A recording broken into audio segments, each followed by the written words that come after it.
Okay guys, Mike from Boyer Bows here. I'm going to put I just can't wait anymore. I'm going to put the backing on this bow, get that glued up and show you how I do that. What I've got here is the belly wood is still at 7/16 of an inch. I'm ready to start bending it, I'm ready to start tillering it, but I want to get that backing on first just in case there are any issues. I want to have that protection on the back of the bow. I have Tight Bond 2. I have my dog bone rawhide cut to pretty much the length I want it, and I've got a sizing coat on both the wood and the rawhide. And what that is, I've talked about it before, it's a very, very thin layer of glue you put on the area you're going to apply glue to. But the raw wood will absorb the glue into itself, and what you'll have if you don't put this sizing coat down, you'll have areas of the wood that it just sucked the glue right into its interior. It won't be on the surface anymore, and whatever you're trying to glue down won't adhere because all of the adhesive has been actually pulled into the wood. What a sizing coat does is it gives you that layer. Whatever's going to get absorbed gets absorbed, and you've kind of, I don't know if sealing the bow is the right word, but you've got it ready so that whatever glue you put on next is going to stay on the surface and adhere the two pieces together, whatever you're gluing down. This isn't just true in bow making, this is just true in woodworking. Okay, so sizing coat on the rawhide, sizing coat on the wood. We're going to apply a heavier coat now.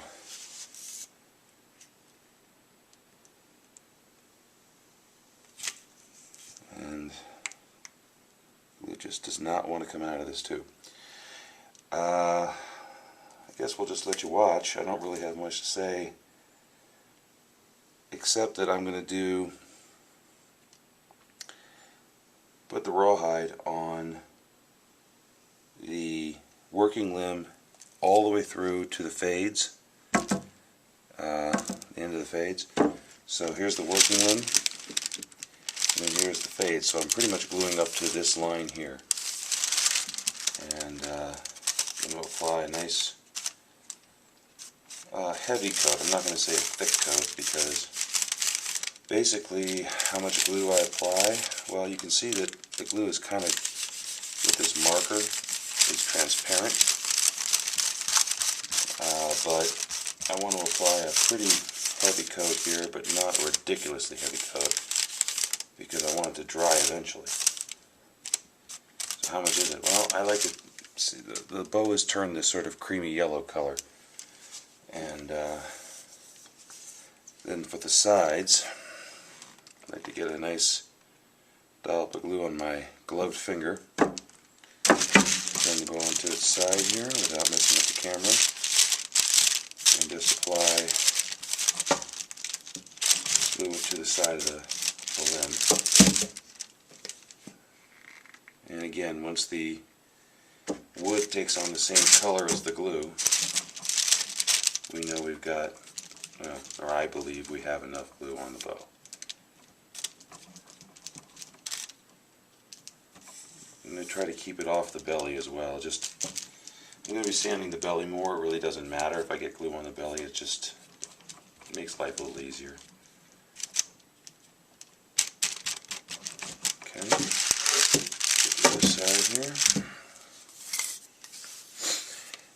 Tight Bond 2 glues very quickly in the air, but not so quickly that you don't have a little bit of time to work with this heavier layer.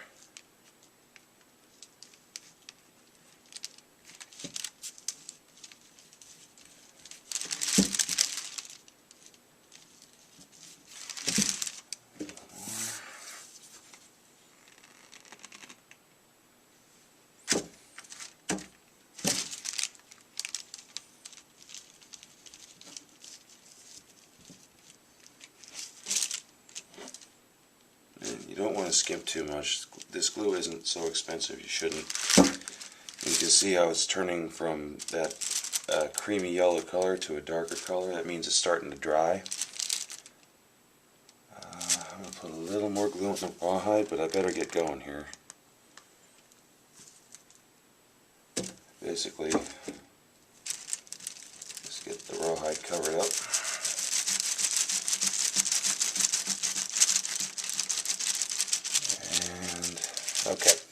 Now I don't mind putting a little extra rawhide up onto the static limb. It's just going to help me for tying the bow down later, or tying the rawhide down later. But I really don't want to have to do too much reduction in this area. That's just going to make life extremely difficult for me. There we go. Now, the biggest issue with rawhide is that the rawhide, as it dries, it wants to curl up. I'm doing one limb at a time here. So what I use, and because you can't use the shrink wrap that a lot of bowyers like to use when you use tight bond, because it needs air to dry. So I prefer to use an ace bandage and to hold everything down. So I'm going to move this a second, guys.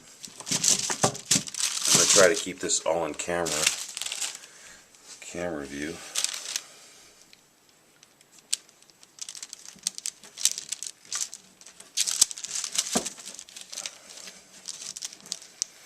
This starting is always the most difficult part of this as well.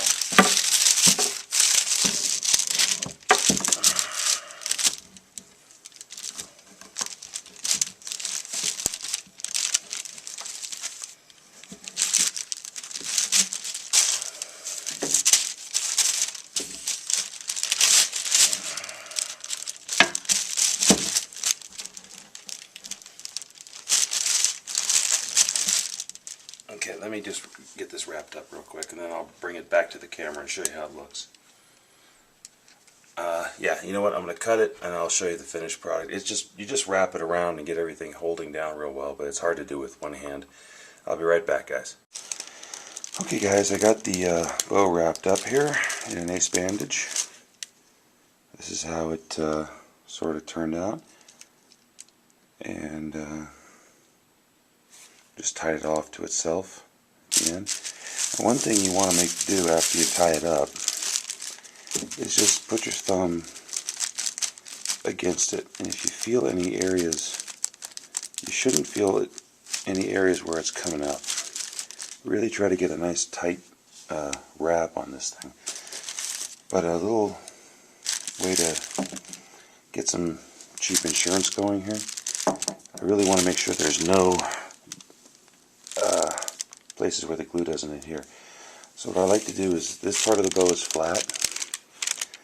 The back of the bow, we didn't touch it. It should be really, you know, perfectly flat right now, plain perfect. So what I do is I get a couple of barbells and press it down onto this flat surface that it's sitting on. I just like to really put some weight on it so it's laying as flat as possible against that flat surface. Use the gravity to try to make as much contact with the wood and the rawhide as I can as it dries. Now, because the rawhide is flat against a surface here, it's not going to breathe as well as if it were up in the air. But what I'm going to do is I'm going to leave it like this overnight. There will be some curing going on, and then once it has had the chance to get some initial setup, I'll take it and I'll take the dumbbells off and I'll move it to a place where it's got better airflow. Okay, so that's how I apply a rawhide backing, guys. And you know, another version, if you are using epoxy, you can actually use shrink wrap to wrap your bow with, wrap your stuff down, because epoxy doesn't need air to cure. It only needs, it's a chemical reaction. So you can have that sort of airtight shrink wrap, which is a lot easier to use than this. It also cures up a lot faster. So something you might want to think about. Anyway, that's it. Mike from Boyer Bows. I got to get the other limb done, and I'll come back when this is all cured up and you can see how it turned out. Alright, take care, guys.